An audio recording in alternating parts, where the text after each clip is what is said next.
저 노인은 살아있으면 안 돼. 대통령보다 큰 비밀을 알고 있으니까. 서울 외곽 요양병원. 치매 3급 판정을 받은 78세 노인 강도현. 아들조차 외면한 채 약물로 재워지던 이 노인의 진짜 정체는 무엇이었을까요? 간병인 서연이 우연히 발견한 낡은 군번줄 하나. 그 속에 새겨진 특전사 마크와 함께 28년 전 전사한 자신의 아버지 이름이 나타나는 순간 모든 것이 뒤바뀌기 시작합니다.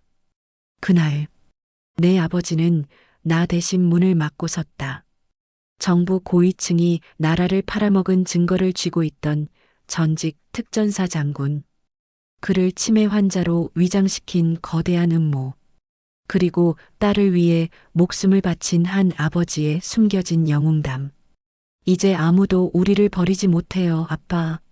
대한민국을 뒤흔든 그림자 작전의 충격적 실체. 지금 공개합니다. 구독, 좋아요는 영상 제작에 큰 힘이 됩니다. 치매 노인으로 불리는 남자. 비 오는 겨울 아침이었습니다.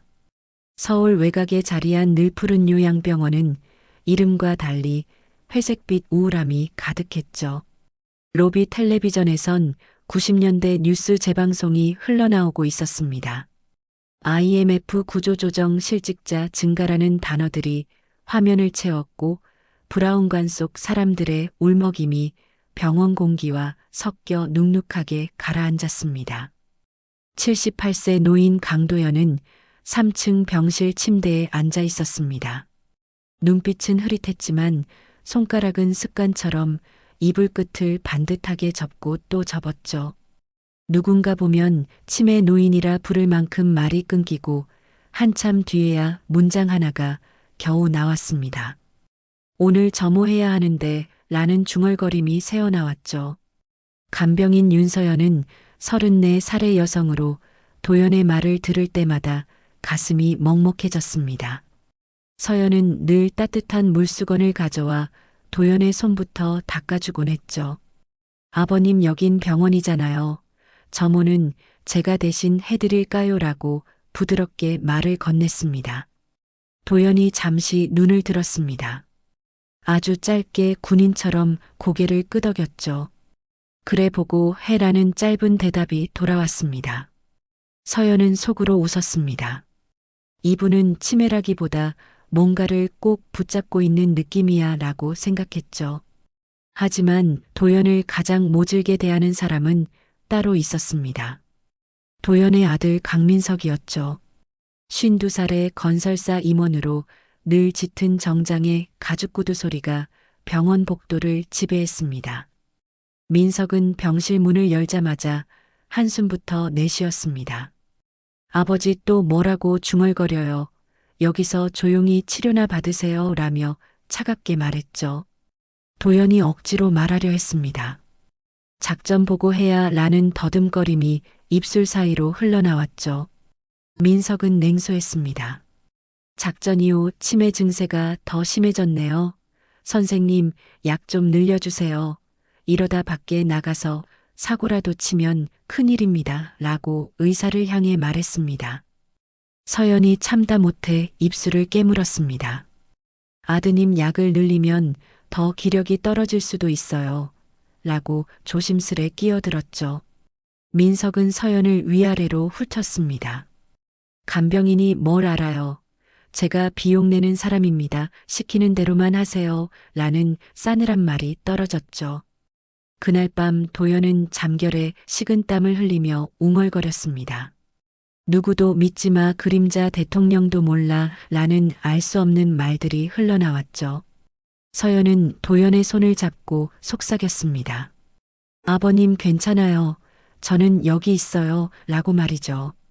그 말이 왜인지 자신에게도 위로가 됐습니다. 나는 왜 이 병원에서 이렇게까지 버티고 있을까? 라는 의문이 머릿속을 맴돌았죠. 병원 복도엔 소독약 냄새가 진하게 배어 있었습니다. 창밖으론 겨울비가 추적추적 내리고 있었죠. 도연의 병실 창문에 빗방울이 흘러내리는 모습이 마치 누군가의 눈물처럼 보였습니다. 서연은 도연의 이불을 다시 한번 덮어주며 생각했죠. 이 어르신은 도대체 어떤 과거를 품고 계신 걸까라고 말입니다. 병원 야간 당직 간호사들이 복도를 오가는 발소리가 멀리서 들렸습니다. 밤은 깊어가고 있었고 도연은 여전히 무언가와 싸우듯 잠결에 몸을 뒤척였죠. 서연은 의자에 앉아 도연을 지켜보며 긴 밤을 보내고 있었습니다. 이것이 일상이었고 반복되는 나날이었지만 어딘가 불안한 예감이 서연의 마음 한구석을 차지하고 있었습니다. 다음 날 아침이었습니다. 서연은 평소처럼 도연의 옷을 갈아입히려고 준비하고 있었죠. 낡은 네일을 벗기던 중 뭔가 딱딱한 것이 만져졌습니다. 주머니가 아니라 천안감 깊숙이 바느질로 숨겨둔 작은 주머니였죠. 도연은 깊은 잠에 빠져 있었고 서연은 조심스럽게 실밥을 뜯었습니다. 이게 뭐지 하는 생각과 함께 서연의 호기심이 발동했죠. 바늘땀을 조심스레 풀자 빛바랜 군번줄이 나왔습니다. 서연은 순간 손이 떨렸죠. 군번줄에 적힌 이름 그리고 부대 표식이 눈에 들어왔습니다. ROK SF 특전사를 뜻하는 표식이었죠. 그리고 이름이 강도연이라고 선명하게 새겨져 있었습니다. 서연의 머릿속이 하얘졌습니다. 강도연이라는 이름은 서연에게 너무나 익숙한 이름이었죠. 우리 아빠가 전사한 그 작전 보고서에서 봤던 이름이었습니다. 서연의 아버지는 오래전 국가기밀작전 중 전사했죠. 서연은 어린 딸로 홀로 남겨졌고 어머니는 그날 이후 완전히 다른 사람이 되었습니다. 아빠는 나라가 버린 거야 라는 말만 반복하며 살다가 몇 년 전 세상을 떠났죠. 서연은 병실 구석에서 조용히 군번줄을 쥐고 속삭였습니다. 설마 아니겠지, 이건 우연이야 라고 자신을 달래려 했죠. 그런데 도연이 마치 깨어있던 사람처럼 낮게 말했습니다. 그거 돌려놔 라는 명령조의 목소리였죠. 서연이 놀라 돌아보자 도연의 눈이 잠시 또렷해졌습니다. 평소의 흐릿한 눈빛과는 완전히 달랐죠. 그건 너를 살릴 수도 죽일 수도 있어 라는 경고가 이어졌습니다. 서연은 숨을 삼켰습니다. 아버님, 도대체 누구세요? 라고 떨리는 목소리로 물었죠. 도연은 한참을 서연을 바라보다가 입술을 떨었습니다. 그림자 작전 아직 끝나지 않았다라는 알 수 없는 말을 남겼죠. 그리고 다시 눈빛이 흐려지며 평소의 모습으로 돌아갔습니다. 그날 오후 민석이 병원에 와서 도연의 소지품 목록을 확인했습니다. 서연은 본능적으로 군번줄을 다시 안감에 숨겼죠. 아무것도 모르는 척하며 평소처럼 행동했습니다. 민석은 도연의 옷을 무심히 들춰보다가 눈썹을 찌푸렸습니다. 옷이 왜 이렇게 누가 손댔어요? 라며 날카롭게 물었죠. 서연은 태연한 척 웃었습니다. 세탁하려고 정리했어요. 라고 대답했죠. 민석의 눈이 서늘해졌습니다. 괜히 쓸데없는 짓 하지 마세요. 아버지 물건은 제가 관리합니다. 라는 경고성 발언이 떨어졌죠. 서연은 그 말을 듣는 순간 확신했습니다. 민석은 모르는 게 아니라 숨기는 거야 라는 생각이 머리를 스쳤죠. 민석이 도연을 이 병원에 가둬둔 이유가 단순히 치매 때문이 아니라는 의심이 들기 시작했습니다. 그날 밤 서연은 집으로 돌아와 낡은 서랍장을 뒤지기 시작했습니다. 아버지의 유품이 담긴 상자를 꺼냈죠. 군대 사진, 오래된 편지들, 그리고 어머니가 숨겨둔 신문 스크랩들이 있었습니다. 한 장의 스크랩이 서연의 눈길을 사로잡았습니다. 90년대 말의 작은 기사였죠. 특전사 관련 작전 중 인원 실종 정보는 사고로 처리라는 제목이었습니다. 기사 하단에 흐릿하게 적힌 단어 하나가 서연의 눈을 찔렀죠. 그림자라는 단어였습니다. 서연의 심장이 쿵 내려앉았습니다. 아버지가 죽은 게 사고가 아니었어 라는 생각이 들었죠. 도연이 말한 그림자 작전과 아버지의 죽음이 연결되어 있다는 확신이 들기 시작했습니다. 서연은 밤새 자료를 찾아보았습니다. 인터넷에는 그림자 작전에 대한 정보가 거의 없었죠. 마치 누군가 의도적으로 지운 것처럼 말입니다. 하지만 몇 개의 단서들이 있었습니다. 90년대 말 특전사 내부에서 일어난 의문의 사건 몇몇 군인들의 실종 그리고 은폐 의혹까지 말이죠. 서연은 아버지의 사진을 꺼내 들었습니다. 젊고 당당했던 아버지의 모습이 눈에 들어왔죠. 박진수 중사라는 계급장이 선명했습니다. 그리고 사진 뒤편에 희미하게 적힌 메모가 있었죠. 강 장군님과 함께 라는 글씨였습니다. 강 장군이 혹시 강도연일까 라는 생각이 들었습니다. 나이를 계산해 보니 시기적으로 맞아떨어졌죠. 도연이 정말 그때의 그 장군이라면 아버지와 어떤 관계였을까 하는 의문이 꼬리를 물었습니다. 서연은 결심했습니다. 내일 병원에서 도연과 단둘이 이야기를 나눠봐야겠다고 말이죠. 진실이 무엇이든 알아내고 싶었습니다. 아버지가 왜 죽어야 했는지, 그리고 도연이 왜 치매 환자로 위장하고 있는지 모든 것을 밝혀내겠다는 각오를 다졌죠. 다음 날 새벽 서연은 평소보다 일찍 병원에 도착했습니다. 아직 간호사들의 인수인계 시간이 되지 않은 조용한 시각이었죠. 서연은 도연의 병실로 조심스럽게 들어갔습니다. 도연은 침대에 앉아 창밖을 바라보고 있었죠. 마치 서연이 올 것을 알고 기다린 듯한 모습이었습니다. 서연이 들어서자 도연이 조용히 말했습니다. 너 그 이름을 알고 있지라는 물음이었죠. 서연이 숨을 삼켰습니다. 그림자 작전 제 아버지가 거기서 돌아가셨어요. 라고 떨리는 목소리로 대답했죠. 도연의 손이 미세하게 떨렸습니다. 그리고 한마디가 흘러나왔죠. 미안하다라는 짧은 사과였습니다. 그 한마디가 서연의 마음을 찢었습니다. 분노와 슬픔이 동시에 치밀어 올랐죠. 미안하면 지금이라도 말해요. 왜 우리 아빠가 죽어야 했는데요? 라고 울먹이며 물었습니다. 도연은 고개를 숙였습니다. 나라가 버린 게 아니다. 누군가가 나라를 팔았지라는 무거운 고백이 이어졌죠. 서연은 그 말의 의미를 곱씹었습니다. 누군가 내부에 배신자가 있었다는 뜻인가 라는 생각이 들었죠. 도연의 표정엔 깊은 죄책감과 분노가 동시에 서려 있었습니다.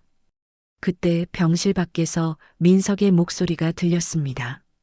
아버지 오늘 상태 어때요? 비용 더 들어가도 상관없으니 조용히만 해주세요. 라는 의사와의 대화 소리였죠. 민석은 의사와 함께 들어와 서연을 밀어내듯 말했습니다. 잠깐 나가 있어요. 라는 명령조였죠. 서연이 나가려는데 민석이 귓속말처럼 덧붙였습니다. 간병인님, 아버지한테 이상한 말 시키지 마요. 괜히 깊게 파면 본인만 다쳐요. 라는 노골적인 경고였죠. 서연은 등골이 서늘했습니다. 이건 경고야 라는 생각과 함께 민석이 무언가를 알고 있다는 확신이 들었죠. 그날 서연은 처음으로 결심했습니다. 혼자라도 진실을 파헤치겠다고 말입니다. 점심시간이 되자 서연은 우연을 가장해 병원 기록실을 들여다봤습니다. 행정 직원이 자리를 비운 틈을 타서였죠. 도연의 진단서를 찾아 펼쳐보니 이상한 점이 눈에 띄었습니다. 약 처방이 필요 이상으로 강하게 되어 있었고 의사 서명이 매번 다른 사람으로 찍혀 있었죠. 이거 조작이잖아 라는 생각이 들었습니다. 치매 진단도 의심스러웠죠. 검사 결과지를 보니 수치들이 일정하지 않고 들쭉날쭉했습니다. 마치 누군가 임의로 작성한 것처럼 말이죠. 서연이 기록을 휴대폰으로 사진을 찍는 순간 뒤에서 누군가 문을 쾅 닫았습니다. 병원 행정실장이었죠. 여기서 뭐 하십니까? 라는 날카로운 질문이 떨어졌습니다. 서연은 침착하게 웃었습니다. 간병 기록 확인하려고요 라고 둘러댔죠. 실장은 비웃듯 말했습니다. 그런 건 요청하면 보여드립니다. 몰래 찍는 건 불법이에요 라는 위협이었죠. 서연은 죄송합니다 라고 사과하며 기록실을 나왔습니다. 하지만 이미 중요한 사진은 확보한 상태였죠. 복도를 걸으며 서연은 생각했습니다. 이 병원 전체가 도연을 가둬두기 위한 감옥이구나 라고 말입니다. 저녁이 되자 서연은 도연의 저녁 식사를 도왔습니다. 도연은 평소보다 더 조용했죠. 서연이 숟가락을 건네며 조심스럽게 물었습니다. 아버님, 제 아버지 이름이 박진수 중사 맞죠? 라고 말이죠. 도연의 눈빛이 순간 흔들렸습니다. 그리고 고개를 끄덕였죠. 좋은 군인이었다, 용감했지라는 짧은 평가가 이어졌습니다. 서연의 눈에 눈물이 맺혔습니다. 아버지를 기억하는 사람이 있다는 사실만으로도 위로가 됐죠. 하지만 동시에 더 많은 것을 알고 싶은 욕구가 솟구쳤습니다. 그때 도연이 갑자기 서연의 손목을 잡았습니다. 힘은 약했지만 절박함이 느껴졌죠. 조심해, 그들이 지켜보고 있어 라는 경고였습니다. 서연은 누가 지켜본다는 거예요? 라고 물었습니다. 도연은 대답 대신 천장을 가리켰습니다. 서연이 올려다보니 구석에 작은 감시 카메라가 있었죠. 일반 병실엔 없는 장비였습니다. 서연은 소름이 돋았습니다. 이 병실이 단순한 병실이 아니라는 걸 깨달았죠. 도연은 감시당하고 있었고 누군가는 도연이 말을 하지 못하도록 철저히 통제하고 있었습니다. 그날 밤 서연은 집에 돌아와 인터넷을 뒤졌습니다. 그림자 작전에 대한 자료를 찾기 위해서였죠. 몇 시간의 검색 끝에 한 군사 매니아 카페에서 흥미로운 글을 발견했습니다. 90년대 말 특전사 내부 고발자가 있었다는 내용이었죠. 하지만 그 고발자는 곧 실종되었고 관련 자료도 모두 사라졌다는 것이었습니다. 서연은 확신했습니다. 도연이 그 고발자였을 거라고 말이죠. 그래서 지금 이렇게 갇혀 있는 것이라고 생각했습니다. 서연은 결심을 굳혔습니다. 도연을 도와 진실을 밝혀내고 아버지의 죽음에 대한 진상도 알아내겠다고 말입니다. 다음 날 아침 서연은 병원에 도착하자마자 이상한 분위기를 감지했습니다. 간호사들이 수군거리고 있었고 의사들이 분주하게 움직이고 있었죠. 서연이 도연의 병실로 들어서니 민석이 이미 와 있었습니다. 표정이 평소보다 더 험악했죠. 어젯밤에 아버지가 또 소동을 피웠대요. 간병인이 제대로 관리를 안 하니까 이런 일이 생기는 거 아닙니까? 라는 날선 비난이 쏟아졌습니다. 서연은 무슨 일이 있었냐고 물었습니다. 간호사가 대답했죠.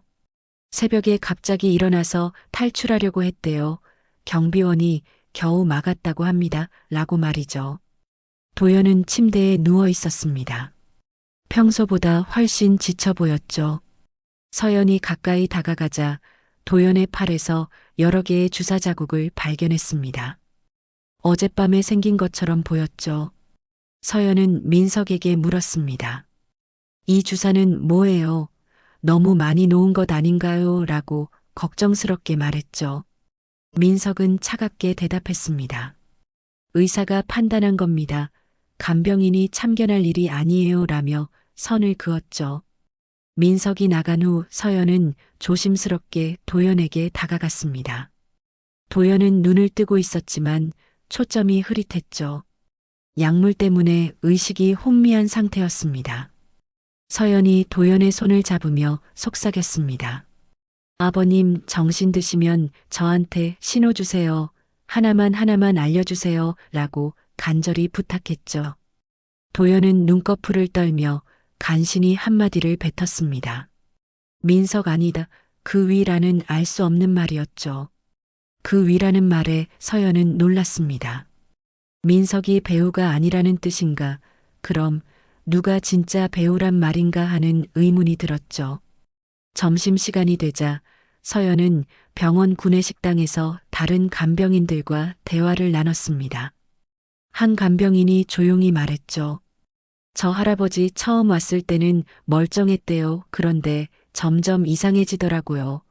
약 때문인 것 같아요. 라는 의미심장한 이야기였습니다.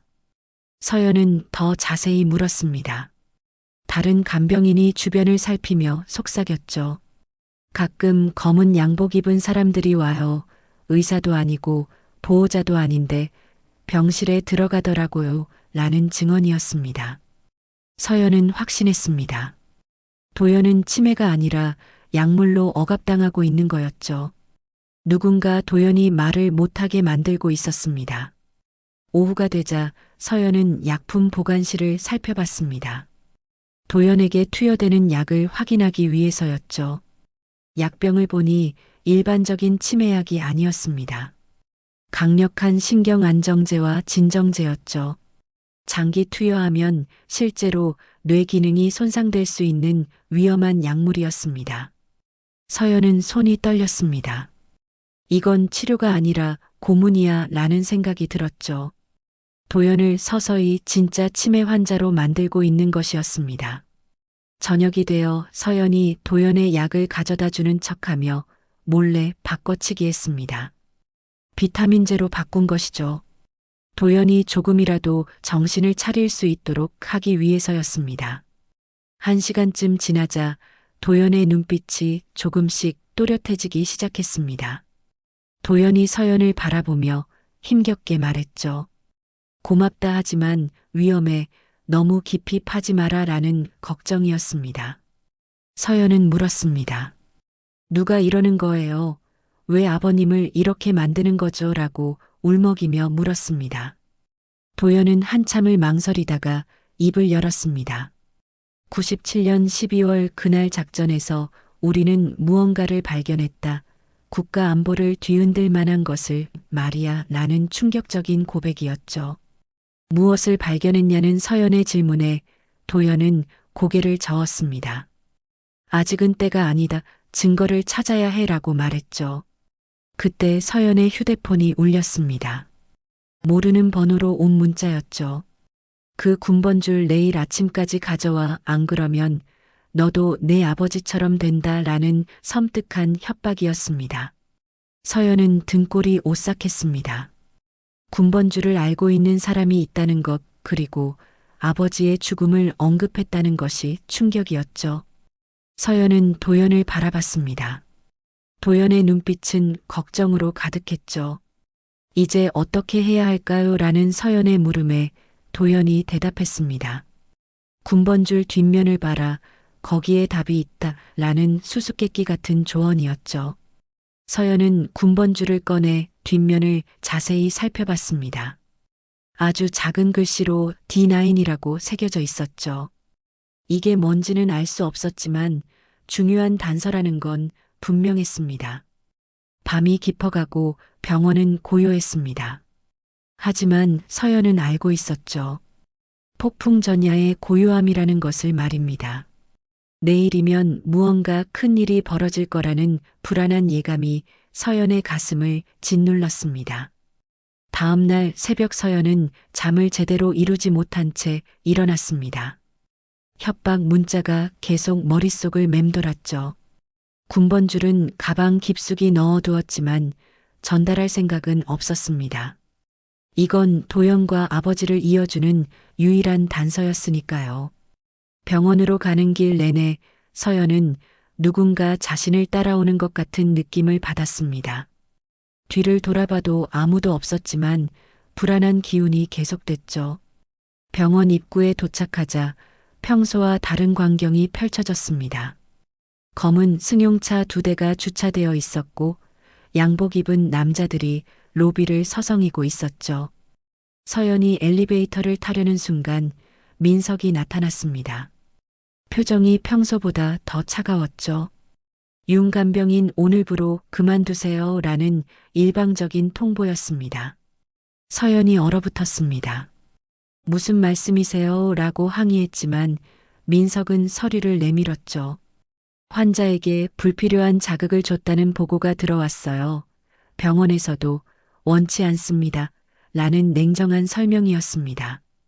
서연은 억울해서 눈물이 핑 돌았습니다. 아버님을 약으로 재우고 계시잖아요. 라고 목소리를 높였죠. 민석이 낮게 말했습니다. 너 뭐 알아낸 거야? 라는 날카로운 질문이었습니다. 서연이 대답 대신 군번줄을 움켜쥐자 민석의 표정이 순간 일그러졌습니다. 공포와 분노가 뒤섞인 표정이었죠. 그걸 어디서 났어? 라는 민석의 다급한 물음에 서연은 대답하지 않았습니다.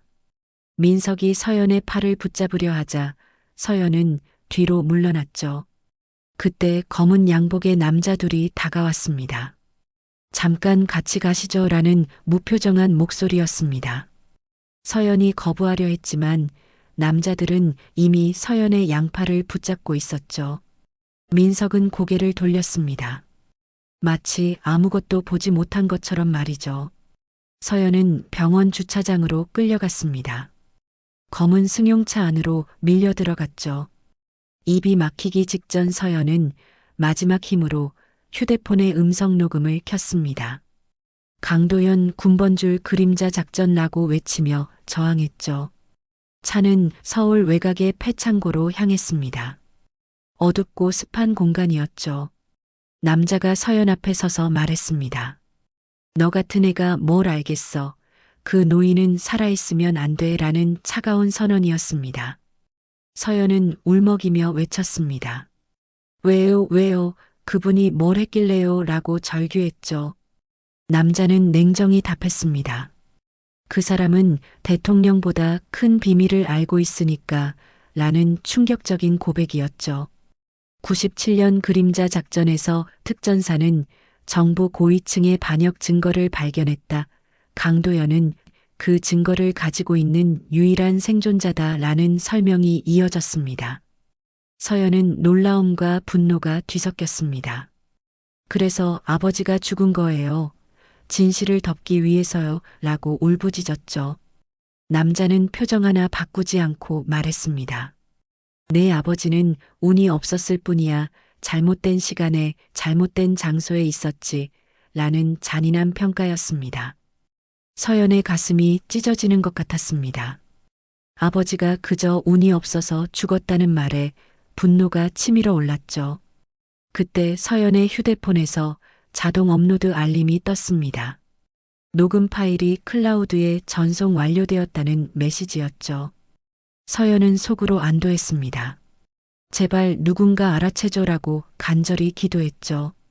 남자들은 서연을 어떻게 처리할지 의논하기 시작했습니다. 죽일 수도 없고 놔둘 수도 없는 애매한 상황이었죠. 한편 병원에서는 도연의 상태가 급격히 나빠지고 있었습니다. 서연이 바꿔둔 약이 다시 원래대로 돌아갔고 더 강한 약물이 투여되기 시작했죠. 도연은 의식을 잃기 직전 간호사에게 간신히 말했습니다. 서연 어디 있나 라는 걱정 어린 물음이었습니다. 간호사는 대답했습니다. 오늘부로 그만뒀대요 라고 무심하게 전했죠. 도연의 눈에서 눈물이 흘렀습니다. 또 한 사람을 잃었구나 라는 자책이었죠. 민석은 병실에서 도연을 바라보며 중얼거렸습니다. 아버지 이제 그만 놓아주세요. 더 이상 버티지 마세요 라는 간청이었죠. 하지만 민석의 손도 떨리고 있었습니다. 아들로서의 죄책감과 공포가 뒤섞여 있었죠. 저녁이 되자 창고에 갇혀있던 서연은 기적적으로 풀려났습니다. 남자들은 서연을 겁만 주고 보냈죠. 하지만 경고는 분명했습니다. 다시 병원에 나타나면 정말 죽는다라는 위협이었습니다. 서연은 온몸이 떨렸지만 포기하지 않았습니다. 집으로 돌아가는 대신 곧바로 병원으로 향했죠. 도연이 더 위험하다는 걸 알았기 때문입니다. 몰래 병원 뒷문으로 들어가 계단을 올라갔습니다. 도연을 한 번이라도 더 보고 싶었죠. 서연은 병원 계단을 조심스럽게 올라갔습니다. 3층에 도착하자 복도는 고요했죠. 야간 근무 간호사들은 다른 병동을 순회 중인 것 같았습니다. 서연은 도연의 병실 문을 살며시 열었습니다. 도연은 침대에 누워 있었지만 의식은 거의 없어 보였습니다. 약물 때문에 혼수 상태에 가까운 모습이었죠. 서연은 도연의 손을 붙잡고 흐느꼈습니다. 아버님, 저 무서워요. 근데 제 아버지도 이렇게 혼자 두려웠을까요? 라고 울먹이며 말했습니다. 그때 놀라운 일이 일어났습니다. 도연이 아주 미세하게 서연의 손을 잡은 것이죠. 생각보다 힘이 있었습니다. 도연의 입술이 움직이기 시작했습니다. 내 아버지 박진수 중사 맞나? 라는 물음이었습니다. 서연은 울면서 고개를 끄덕였습니다. 네, 맞아요. 라고 대답했죠. 도연의 눈에서 눈물이 흘렀습니다. 그리고 충격적인 고백이 이어졌죠. 그 사람은 너를 살리려고 내 대신 문을 막았다. 라는 진실이었습니다. 서연의 가슴이 철렁 내려앉았습니다. 무슨 말씀이세요? 라고 떨리는 목소리로 물었죠. 도연은 힘겹게 말을 이어갔습니다. 97년 12월 23일 새벽 우리는 비밀 작전을 수행 중이었다. 정부 고위층이 북쪽에 군사 기밀을 팔아넘긴 증거를 확보하러 갔지라는 설명이었습니다. 서연은 숨을 죽이고 들었습니다. 도연의 목소리는 점점 또렷해졌죠. 마치 그날로 돌아간 것처럼 말입니다. 우리는 증거를 확보했다 하지만 내부에 배신자가 있었어. 매복이 기다리고 있었지. 나와 내 아버지 그리고 몇 명만 살아남았다. 탈출구는 하나뿐이었는데 적들이 몰려오고 있었다. 라고 회상했습니다. 도연은 잠시 말을 멈추고 호흡을 가다듬었습니다. 그리고 가장 아픈 기억을 꺼냈죠. 내 아버지가 말했다. 장군님은 증거를 가지고 나가야 합니다. 제 딸이 아직 어립니다. 진실을 알려주세요. 라고 했다. 그리고 박진수 중사는 문을 막고 서서 우리가 탈출할 시간을 벌어줬다. 라는 고백이었습니다. 서연의 눈에서 눈물이 폭포처럼 쏟아졌습니다. 아버지가 날 위해서 라고 흐느꼈죠. 도연은 말을 이어갔습니다. 나는 그 배신자를 잡았다 하지만 그 배신자는 너무 높은 자리에 있었다. 나는 버려졌고 내 아버지는 전사 처리됐다. 진실은 묻혔지라는 씁쓸한 결말이었습니다. 서연은 분노가 아니라 이상하게도 치유가 밀려오는 걸 느꼈습니다. 아버지가 버려진 군인이 아니라 끝까지 딸을 지킨 영웅이었다는 사실에 가슴이 뜨거워졌죠. 서연은 처음으로 울음을 참지 않고 터뜨렸습니다. 아빠 고마워 미안해라고 반복하며 울었습니다. 도연이 힘겹게 말했습니다. 내 아버지는 진짜 군인이었다. 명예를 지켰고 가족을 지켰다. 나는 살아남았지만 매일이 지옥이었지. 라는 고백이었죠. 서연은 눈물을 닦고 결심했습니다. 이제 제가 아버님을 지킬게요. 진실도 밝힐 거예요. 라고 다짐했죠. 도연이 군번줄을 가리키며 말했습니다. 뒷면에 D9 그건 작전 코드다. 그 작전의 모든 기록이 어딘가에 있다. 내가 숨겨둔 곳이 있어. 라는 중요한 단서였습니다. 어디에 숨겨두셨어요? 라는 서연의 물음에 도연이 대답했습니다. 내 아버지 무덤 옆 큰 소나무 밑이다. 거기 방수 상자를 묻어뒀다. 라는 구체적인 장소였죠. 서연은 놀랐습니다. 아버지 무덤 옆이라니 도연이 얼마나 아버지를 그리워했는지 알 수 있었죠. 그때 복도에서 발소리가 들렸습니다. 경비원들이 순찰을 도는 소리였죠. 서연은 서둘러 일어났습니다. 도연이 마지막으로 당부했습니다. 조심해라. 그들은 무슨 짓이든 할 수 있다 하지만 진실은 밝혀져야 한다라는 간절한 부탁이었습니다. 서연은 병원을 빠져나와 집으로 돌아왔습니다. 그리고 결심했죠. 자신이 가진 녹음 파일을 옛 군인 단체 커뮤니티에 익명으로 올리기로 말입니다. 제목은 그림자 작전의 진실을 아시나요였습니다.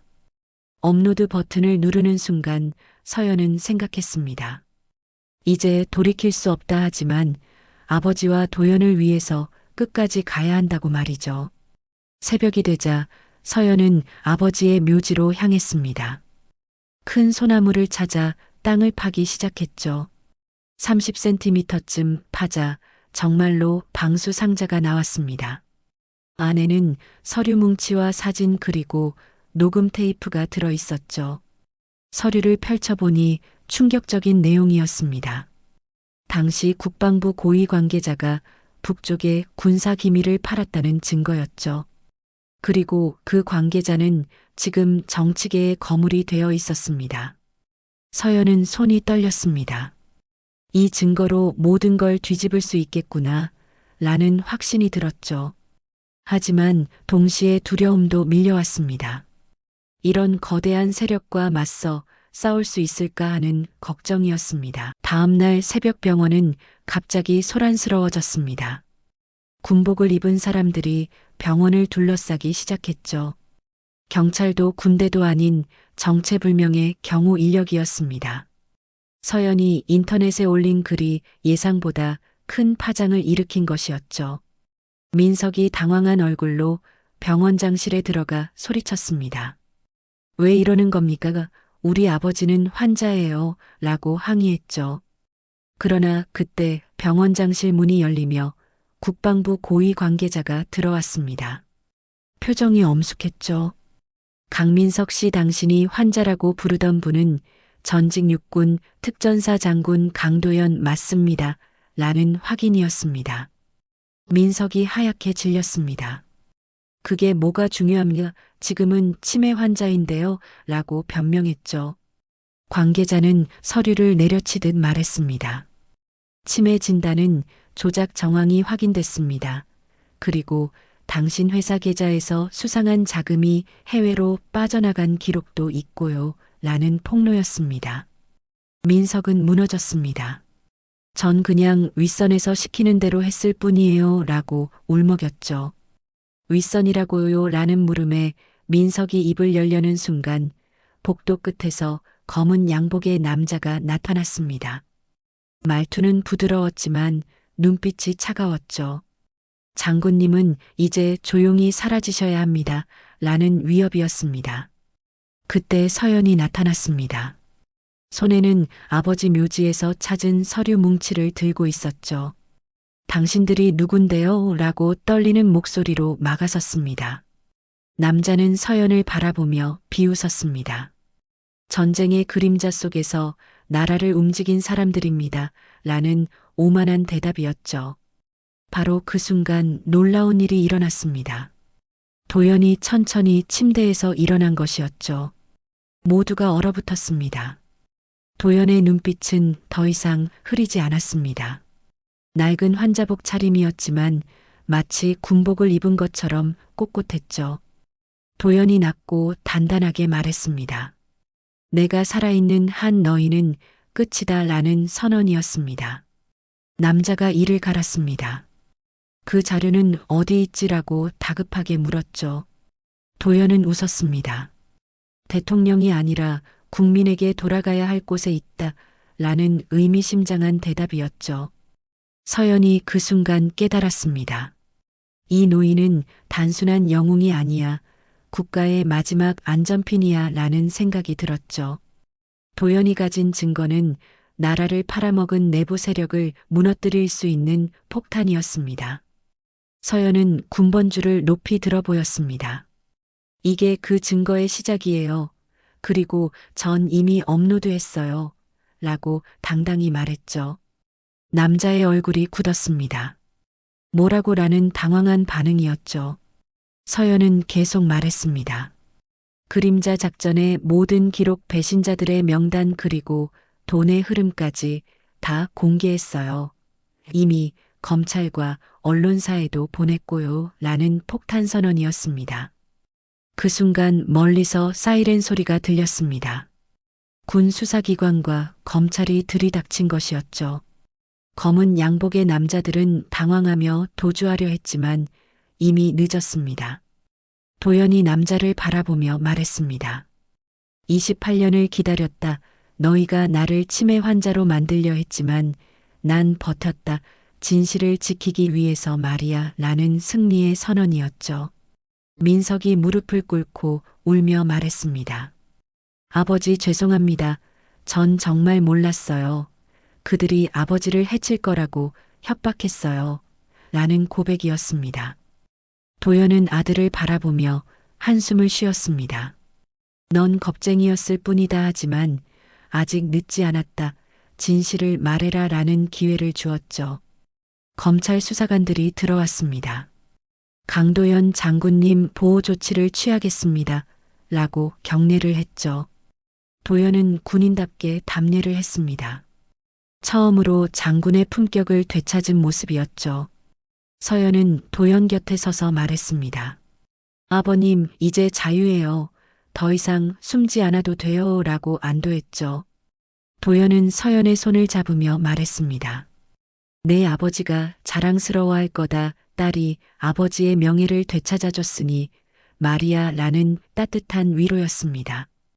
병원 밖에는 기자들이 몰려들기 시작했습니다. 그림자 작전의 진실이 세상에 드러나는 순간이었죠. 28년 동안 묻혀있던 진실이 마침내 빛을 보게 된 것입니다. 남자가 끌려가면서 도연을 노려보며 말했습니다. 이게 끝이 아니야 라는 저주였죠. 도연은 담담하게 대답했습니다. 알고 있다 하지만 이제 시작이다. 국민이 진실을 알게 됐으니까 라는 희망의 메시지였습니다. 서연은 생각했습니다. 버려진 노인이 아니라 국가를 지킨 영웅이었구나. 그리고 우리 아버지도 그런 영웅이었구나. 라고 말이죠. 검찰 관계자가 도연에게 물었습니다.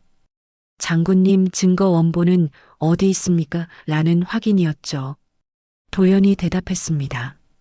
처음부터 한 곳에만 두지 않았다.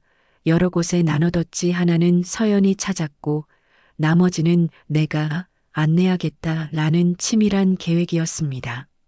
며칠 뒤 전국은 뉴스 속보로 떠들썩했습니다. 국가기밀작전 그림자 관련 비리 수사 고위 인사 연루라는 헤드라인이 모든 방송을 장식했죠. 해외로 유출된 군사기밀 내부 배신자 검거라는 추가 보도가 이어졌습니다. 법정에는 수많은 사람들이 몰렸습니다. 민석이 수갑을 찬 채 법정에 서 있었죠. 저도 살려고 한 겁니다. 아버지는 이미 끝난 사람인 줄 알았어요. 라고 울부짖었습니다. 하지만 서연은 조용히 고개를 저었습니다. 끝난 사람은 당신이었어요. 라는 차가운 평가였죠. 민석은 결국 징역형을 선고받았습니다. 아버지를 팔아넘긴 대가였죠. 도연은 국가 차원의 보호를 받게 되었습니다. 더 이상 병원은 감옥이 아니었죠.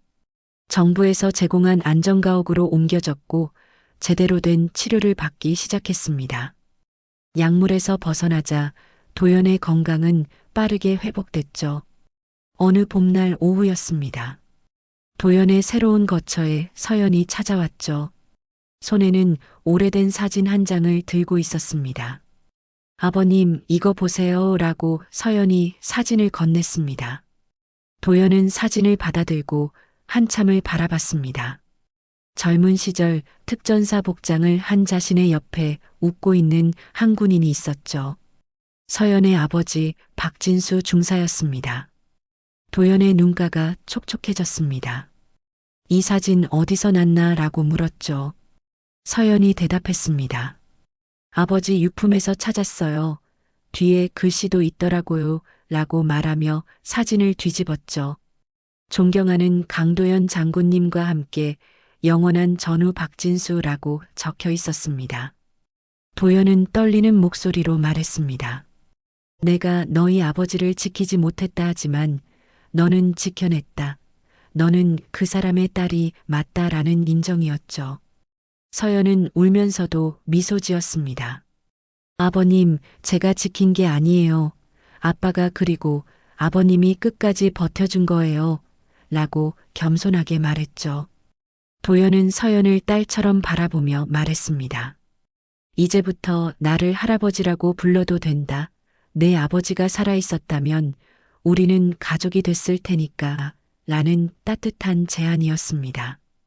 서연은 눈물을 흘리며 고개를 끄덕였습니다. 할아버지라고 처음으로 불렀죠. 도연의 얼굴에 오랜만에 진짜 미소가 번졌습니다. 한 달 후 서연은 작은 추모공원을 찾았습니다. 그림자 작전 희생자들을 위한 추모비가 새로 세워진 곳이었죠. 아버지의 이름도 거기 새겨져 있었습니다. 더 이상 버려진 군인이 아니라 영웅으로 기록된 것이었습니다. 서연은 아버지의 이름을 손으로 쓸어내리며 속삭였습니다.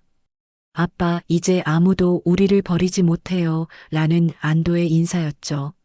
멀리서 도연이 휠체어를 타고 서연을 바라보고 있었습니다. 그리고 아주 작게 거수 경례를 했죠. 그 모습은 전쟁의 그림자 속 대통령보다 큰 인물이 아니라 한 사람의 생을 끝까지 책임진 어른처럼 보였습니다. 언론에서는 연일 그림자 작전의 전모가 보도됐습니다. 수많은 고위층 인사들이 줄줄이 구속됐죠. 국민들은 분노했지만 동시에 진실이 밝혀진 것에 안도했습니다. 도연은 국민 영웅이 되었고 서연은 용기 있는 고발자로 칭송받았죠. 도연은 국회 청문회에 증인으로 출석했습니다. 꼿꼿한 자세로 의원들 앞에 섰죠. 제가 28년 동안 지켜온 것은 개인의 명예가 아닙니다. 국가의 정의였습니다. 라고 증언했습니다. 청문회장은 숙연해졌습니다. 한 의원이 물었죠. 장군님, 왜 그렇게 오래 참으셨습니까? 라는 질문이었습니다. 도연이 대답했습니다. 때를 기다렸습니다. 진실은 반드시 밝혀진다고 믿었으니까요. 그리고 약속이 있었습니다. 전사한 부하들과의 약속 말입니다. 라는 신념이었죠. 서연은 방청석에서 그 모습을 지켜봤습니다. 할아버지는 정말 대단한 분이구나 라고 감탄했죠. 청문회가 끝난 후 도연과 서연은 함께 저녁을 먹었습니다. 도연이 말했습니다. 서연아, 내 덕분에 살았다. 희망을 잃지 않게 해줘서 고맙다라는 진심이었죠. 서연이 대답했습니다. 할아버지야말로 제게 아버지의 진실을 알려주셔서 감사해요. 이제 아빠를 자랑스럽게 기억할 수 있어요. 라는 감사였습니다. 마지막 장면 도연의 내면 독백이 잔잔하게 깔렸습니다. 나라란 권력이 아니라 사람이다. 사람을 버리는 나라가 아니라 사람이 사람을 지키는 나라를 나는 이제야 본다. 곽진수 자네가 지키려던 것이 바로 이것이었겠지. 자네 딸이 그것을 보여줬네. 이제 편히 쉬게나 친구여라는 고백이었습니다. 서연은 매주 도연을 찾아갔습니다. 혈연은 아니지만 진짜 가족이 된 것이었죠. 도연은 여생을 편안하게 보냈고 서연은 간호사가 되어 다른 노인들을 돌보기 시작했습니다. 그들의 이야기는 한 편의 영화가 되었고 많은 사람들에게 감동을 주었습니다. 버려진 노인이 아니라 끝까지 신념을 지킨 영웅의 이야기로 기억되었죠. 그리고 무엇보다 사람이 사람을 포기하지 않는다는 희망의 메시지를 남겼습니다.